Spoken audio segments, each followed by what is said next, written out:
समझे? इस समय पर भारतीय नरेश थे या नहीं थे? नरेश का मतलब राजा। जितने भी भारतीय नरेश थे ये आपस में झगड़ा करते रहते थे, हाँ या ना? एक दूसरे के प्रति दुश्मन थे, एक दूसरे की सीमाएं जिससे मिलती थी, हमेशा खतरा रहता था कहीं दूसरा व्यक्ति इस पर कंट्रोल ना कर ले, हाँ या ना? बताएं। तो ये भारतीय नरेश क्या थे? ये भारतीय नरेशों से कहते थे कि भैया तुम एक सेना रखो, सेना रखो। सेना कौन देंगे? हम। सेना हम तुमको देंगे और तुम हमको क्या दोगे इसके बदले में? पैसा दोगे। तो यानी कि भारतीय नरेशों को सेना दे करके उसके बदले में धन प्राप्त करना, यही क्या थी? सहायक संधि थी। आपको अपने पड़ोसी से बचना है तो एक मजबूत सेना की जरूरत है और वो हम तुमको प्रोवाइड करेंगे। और साथ में यहाँ पर एक व्यवस्था क्या रखी गई थी? मैंने कहा था एक रेजिडेंट रखना पड़ेगा। और शुरू में तो ये लोग ये कहते थे कि ये रेजिडेंट जो होगा ना तुम्हारे यहाँ पर, ये तुम्हारे प्रशासन में किसी भी प्रकार की दखल अंदाजी नहीं करेगा। लेकिन धीरे धीरे क्या हुआ था? रेजिडेंट ने सभी भारतीय राजाओं की जो आंतरिक राजनीति थी उसमें भी दखल देना शुरू किया, उसमें भी इन्होंने अपना इंटरेस्ट रखना शुरू किया। और उसी की वजह से भारतीय नरेशों का शासन में बिल्कुल भी मन नहीं रहा, क्योंकि जब कंट्रोल इनके द्वारा कर लिया गया। जैसे टीपू सुल्तान के समय आप देखिए, टीपू सुल्तान किसका सहयोगी था? ईस्ट इंडिया कंपनी या फ्रांसीसियों का सहयोग लेता था? तो आप कहेंगे फ्रांसीसियों ने जम करके उसके यहाँ पर आपका बहुत प्रशिक्षित सैनिकों को भर्ती किया, फ्रांसीसियों ने बहुत पैसा प्राप्त किया टीपू सुल्तान से, और ये होड़ थी। तो ये लोग, एक उद्देश्य तो इनका भारत में अपने साम्राज्य को बढ़ाना था, इंपीरियलिज्म को देखना था इनको, अपना जो एम्पायर था वो एक्सपेंड करना था। दूसरा, वेलेजली के समय पर एक समस्या और थी। फ्रांस में एक शासक था नेपोलियन। नेपोलियन का सपना था इसी समय पर, नेपोलियन का सपना था कि वो आपका जा करके पहले मिस्र को जीते और फिर भारत को जीते। वो सिकंदर की तरह खुद को देखना चाहता था कि जहां तक सिकंदर गया उससे ज्यादा तक मैं जाऊंगा। एक खतरा तो ईस्ट इंडिया कंपनी के ऊपर ये भी था जब नेपोलियन का उदय हुआ कि नेपोलियन भारत में कभी भी आ सकता है। हालांकि नेपोलियन की हार हो गई थी बाद में 1815 के युद्ध में, और वाटरलू के युद्ध में वो हारा। जब आप विश्व इतिहास पढ़ेंगे, फ्रांस के बारे में आप पढ़ेंगे तो जानेंगे। तो नेपोलियन का एक हमेशा खतरा बना रहा। इसीलिए इनके सामने उद्देश्य ये था कि भाई नेपोलियन अगर भारत में आएगा और फ्रांसीसी अगर उसकी मदद करेंगे, बेशक से फ्रांसीसी बहुत कमजोर हो चुके थे लेकिन व्यापार तो अपना कर ही रहे थे, तो इससे तो बहुत दिक्कत हो जाएगी ईस्ट इंडिया कंपनी को। तो उन्होंने क्या किया कि फ्रांसीसियों की मजबूती क्या है, तो उन्होंने देखा फ्रांसीसी जो है बहुत सारे राजाओं के यहाँ पर अपनी सेना रखे हुए हैं। क्योंकि ये जो सहायक संधि थी ना, ये डुप्ले इसका जनक है। डुप्ले ने इसकी शुरुआत की थी। डुप्ले कौन है? जनक है इसका।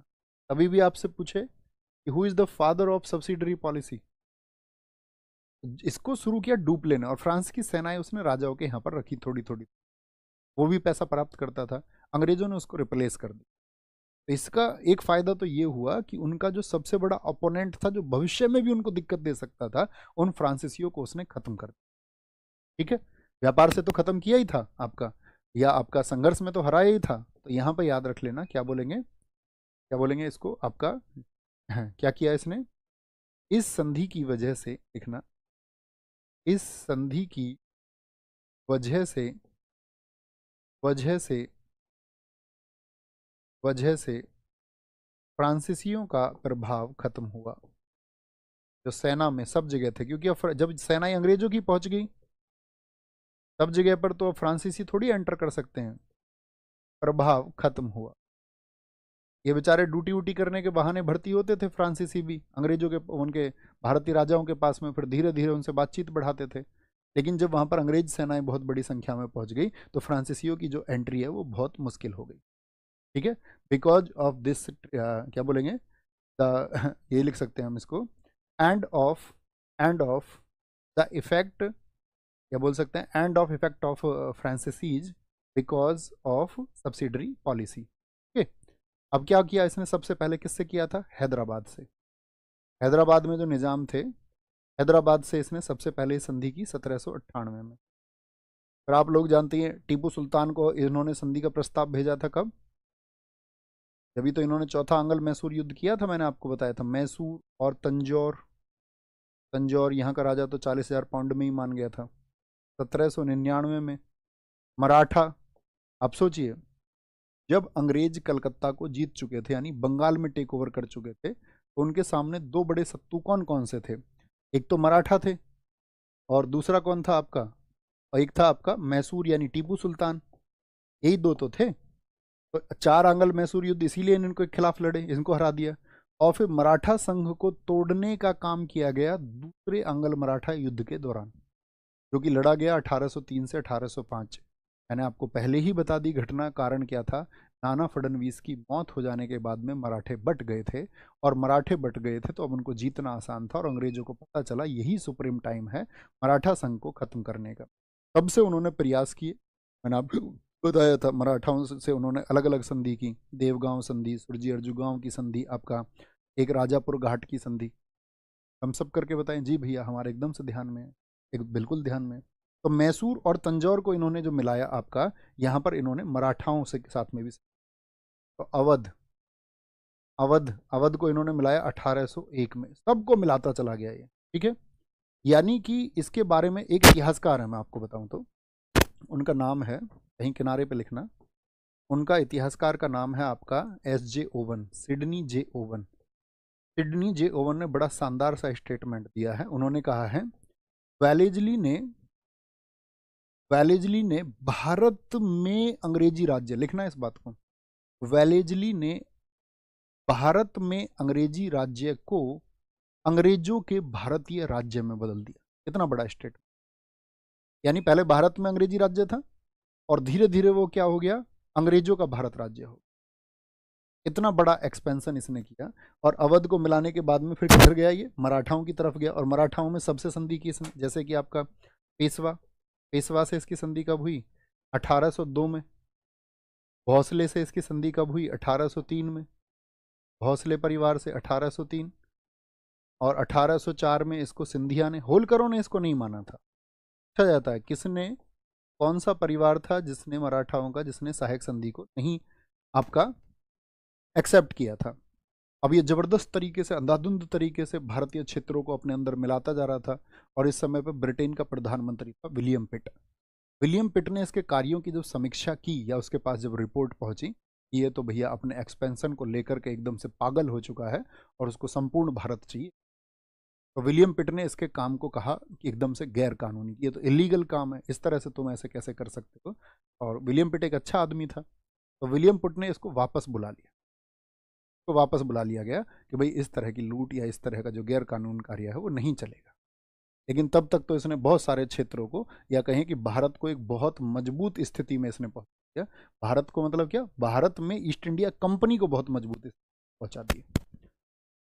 क्या बोलेंगे इस समय पर, मुझे बताओ। शेर मैसूर मैंने आपको बताया था कौन था, इसके टाइम पे था शेर मैसूर टीपू सुल्तान। तो टीपू सुल्तान को जब इसने हराया तो ये खुद को क्या कहता था, खुद को नहीं कहता था, मतलब हालांकि इसको तो कंपनी ने संज्ञा दी क्योंकि इसने इतना मजबूत किया ब्रिटिश शासन को, तो उन्होंने उसको बंगाल टाइगर का, लेकिन ये खुद को बोलता था कि मैं बंगाल का शेर हूँ। शेर कहता था, टाइगर नहीं, टाइगर इसको कहा ईस्ट इंडिया कंपनी ने।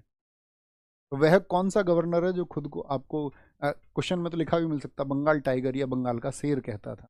ये कहता वो शेर मैसूर है, तो इधर बंगाल में आपका वेलेजली है जो शेर बंगाल है। लिख लेना इसका जो टाइटल है, टाइटल क्या है इसका, बंगाल का शेर, बंगाल का शेर, लायन ऑफ बंगाल, या बंगाल टाइगर भी लिख लें, वही बात होगी। आगे इसके समय पर लिखना 1800 में फोर्ट विलियम कॉलेज की स्थापना हुई। बताएं भैया कहाँ पर है fort William college, fort William college की स्थापना, कॉलेज की स्थापना, establishment of fort William college, establishment of fort William college. क्या बोलेंगे यहाँ पर, ये बना था आपका कलकत्ता में, कलकत्ता में। और फोर्ट विलियम कॉलेज का जो पहला प्रेसिडेंट बना था, पहला जो इसका अध्यक्ष था, first president, establishment of fort William college in 1800 इन कलकत्ता। और इसका पहला प्रेसिडेंट बना था चार्ल्स आयर। कौन बना था, चार्ल्स आयर। कहने का मतलब है किसको वापस बुला लिया गया, वेलेजली को वापस बुला लिया गया, और किसकी जगह किसको भेजा गया, कार्नवालिस को। फिर से बताइए कार्नवालिस किस वर्ष में आया, कार्नवालिस, फिर भेजा गया कार्नवालिस को। कार्नवालिस आया आपका 1805 में, और कार्नवालिस 1805 में आया तो यहीं रह गया फिर। और यहीं आकर के ये वापस में भेजा कि भाई जितनी नाराज़गी भारत में पैदा की है वेलेजली ने, उसको जाकर के तुम दूर करो। लेकिन वो उसको दूर क्या कर पाता, उसकी यहाँ करके डेथ हो गई। इसलिए कहा जाता है कार्नवालिस का जो आपका समाधि है वो कहाँ पर है, इसकी बताएं ज़रा, इसकी समाधि कहाँ पर है, कहाँ पर है इसकी जो सिमेट्री है।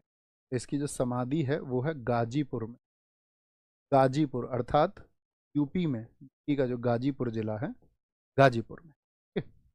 फिर इसके बाद में आया, कोई बहुत महत्वपूर्ण नहीं है, बार्लो। बार्लो आया था आपका 1805 से 7, 1805 से 7 बार्लो। और बार्लो के बाद में आया था Minto first, Minto first, Minto प्रथम। ये आया था आपका 1807 से 13, 1807 से 13। ये भी उतना महत्वपूर्ण नहीं है, बस इसके समय की एक बड़ी महत्वपूर्ण घटना घटेगी जब हम आपको सिख साम्राज्य बताएंगे, तब आपको समझना होगा।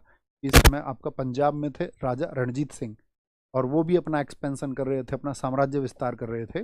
लेकिन उसी साम्राज्य विस्तार में होता क्या है कि मिंटो प्रथम ने उनके साथ में एक संधि की थी, आपका जिसको बोलते हैं अमृतसर की संधि, ट्रीटी ऑफ अमृतसर। 1809 में राजा रणजीत सिंह, राजा रणजीत सिंह, रणजीत सिंह के साथ में सिख साम्राज्य हम पढ़ाएंगे, तब आपको पूरा बताएंगे कैसे डाउनफॉल हुआ उसका। राजा रणजीत सिंह के साथ अमृतसर संधि, अमृतसर ट्रीटी पूछा जाएगा, बहुत बार पूछा जाता है किसके समय पर हुई, आपको याद रखना आपका मिंटो प्रथम के समय पर। और इस अमृतसर संधि को भी हम तभी आपको बताएंगे, इसमें क्या था कि इसमें मतलब इस संधि के बाद में जो राजा रणजीत सिंह थे वो ईस्ट इंडिया कंपनी के अच्छे दोस्त बन गए थे। और राजा रणजीत सिंह ने अपना जो साम्राज्य था वो सतलज तक मान लिया था, और उसने उसको आजीवन पालन भी किया, सतलज नदी तक उन्होंने अपनी सीमा को मान लिया। अंग्रेजों ने उनसे कह दिया भी आप एक्सपेंशन नहीं कर सकते, आपसे हम आप दोस्त हैं, आप तक की सीमा यहाँ है, हम तुम्हारे साथ तुम हमारे। ऐसी एक डील हुई थी और मिंटो प्रथम के समय। ओके, याद रखेंगे इस बात को। तो मिंटो प्रथम के बाद में बहुत इंपॉर्टेंट एक कैरेक्टर है, उसको लिखना, मार्विल हेस्टिंग्स, अर्ल ऑफ मोइरा जिसको बोलते हैं, मार्बिल, मार्बिल हेस्टिंग्स। पहले कौन सा हेस्टिंग्स था उसका पूरा नाम लिखें और उसका कार्यकाल भी लिखें भैया। वो था आपका 1772 से 85, जिसमें 1773 में वो बन गया था आपका रेगुलेटिंग एक्ट से बंगाल का गवर्नर जनरल। पहले एक वर्ष वो बंगाल का गवर्नर ही रहा था। ओके, मार्बिल हेस्टिंग्स, इसको कहा जाएगा 1813 से 1823, 1813 से 1823, मार्बिल हेस्टिंग्स को। इसका अन्य नाम क्या क्या है, अन्य नाम तो ये बोला जाता है आपका earl of Moira, earl of Moira, earl of Moira किसको कहा जाता है, कहा जाता है। और जॉन एडम्स भी इसी का नाम है, जॉन एडम्स, कभी मिले समझ जाना, ये मार्बिल हेस्टिंग्स की बात कर रहा है कि पहले भी एक हेस्टिंग्स रह गया था। तो इसके समय पे एक तो सबसे इंपॉर्टेंट है आपका क्या, रैयतवाड़ी व्यवस्था। बताओ किस वर्ष में मैंने आपको बताया रैयतवाड़ी व्यवस्था। इसके समय मद्रास में एक गवर्नर था, इसी के अधीन था वो। 1820 में जो रैयतवाड़ी व्यवस्था शुरू हुई, अभी मैंने आपको बताया, आप अच्छा आपने ध्यान से सुना, अगर अभी पता चलेगा आपका फोकस कितना था कि रैयतवाड़ी व्यवस्था में भूमि का मालिक किसको बनाया गया था, बताइए। रैयतवाड़ी व्यवस्था इसके समय पर शुरू हुई, स्टार्टिंग ऑफ रैयतवाड़ी व्यवस्था। और आपका जो तृतीय तृतीय आंग्ल मराठा युद्ध था वो भी इसी के समय हुआ, ये मैं आपको पढ़ा चुका हूँ। क्या हुआ था इसमें, मराठा युद्ध, अर्थात आपका तृतीय आंग्ल मराठा युद्ध था 1817 से 18 में, मराठा संघ को खत्म कर दिया गया था। ओके, रैयतवाड़ी हो गया आपका। और यहीं पर आएगा आपका आंग्ल नेपाल युद्ध, ये भी इसी के समय पर हुआ।